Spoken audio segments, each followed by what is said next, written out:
Sveiki Jūsų ekranuose Pakruojais ir netrukus čia prasidės dar vienos SMS Credit LT lygos rungtynės. Esu Vytautas Lasevičius, 9-asis Mogamedas Gdau. Dabar pavojinga gali būti Marijampolės Sūduvos ataka ir Valentinas Baranovskis smūgis į vartus. Netaikliai dabar muša Baranovskis. Tonų kortelių Karolis Kvedukas yra patyręs traumą jau senokai. Ją gydas Audrius Brokas dešiniuoju kraštu į baudos aikštelę. Pavojinga situacija, neužtikrintai žaidžia Kruoja čia smūgis ir kamuolys atsiduria viršutinėme vartų kampe.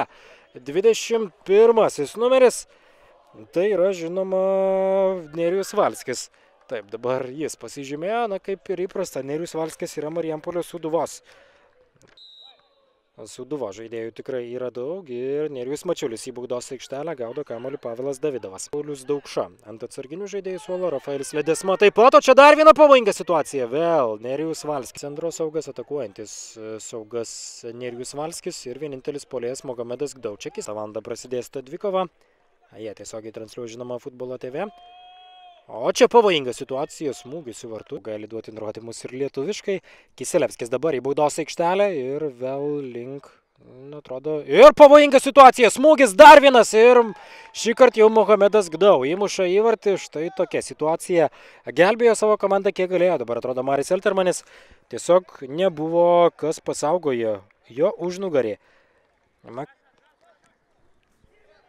Į aikštės centrą, kur Nerijus Mačiulis. Po to Mačiulis jau į priekį ir Lukas Kokanauskas vienu lietimu. Štai toks smūgis. Nes galima sakyti, turo rungtynės jau vyksta tarp ekrano ir Žalgirio. Čia dar viena pavojinga situacija. Dar vienas perdavimas į baudos aikštelę. Ir Nerijus Valskis muša į vartus.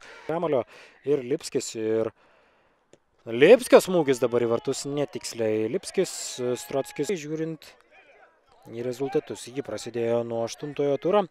Apie tą mintį galbūt šiek tiek vėliau. Dabar Alfredas Kroblas baudos aikštelėje, smūgis pasikeis. Galima sakyti, kad Sūduva šiandien tikrai yra... Oi, čia koks smūgis per save dabar. Sūduvos sąskaitoje 4 pralaimėjimai. Įvarčių santykis dabar jau 25-16. Čia pavojinga situacija. Ričardas Beniušis muša į vartus. Kruoja patyrė 5-ąją nesėkmę. Iki tol buvo 4 pergalės. 4 lygiosios ir 4 pralaimėjimai. Dabar įvarčių santykis 15-17. Sveikiname Sūduvos futbolininkus su pergale, užuojautą Kruojai.